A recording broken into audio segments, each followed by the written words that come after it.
On the Sunday morning, we are speaking with Congresswoman Debbie Wasserman Schultz of Weston, chair of the DNC. We're going to get to Iran and Israel in just a second. I've got to ask you tomorrow.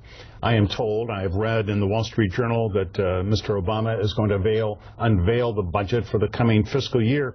And the journal says, quote, it resists sweeping cuts to government programs, preserves the structure of Medicare and Medicaid, and calls for close to $1.5 trillion in tax increases on higher income Americans over 10 years.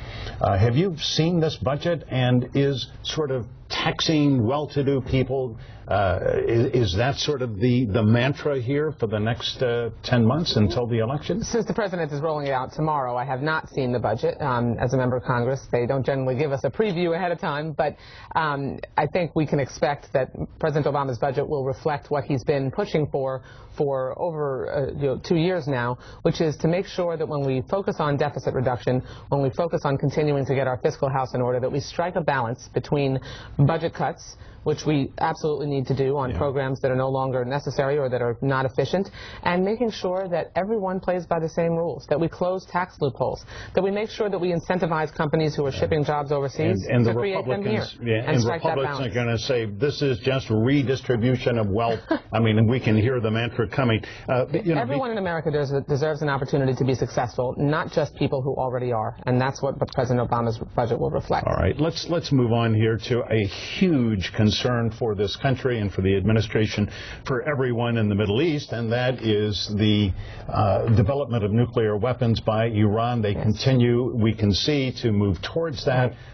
They may allow some international inspectors to come in, but who knows if they'll ever have access to the real places where... They have IAEA inspectors there now, but we believe that they are pressing forward towards a nuclear weapon. All right, so... about 2 weeks ago, Leon Panetta, Secretary of Defense, told the Washington Post he thinks in April, May, or June, Israel may launch the attack against these nuclear facilities. Is that attack imminent at that time?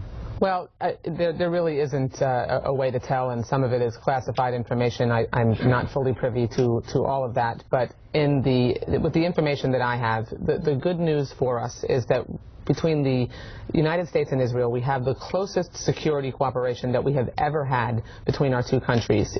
Each of our military leadership works integrally every single day, and so those decisions, I mean, Israel will make their own, they're a sovereign nation, they'll make their own decision. Yeah, but they're not going to launch, they're not going to launch an attack of this magnitude without the U.S. signing off or even, in a way, taking part, would they? Because we are such incredibly close partners, particularly on security, but on so many other issues, our alliance is so strong.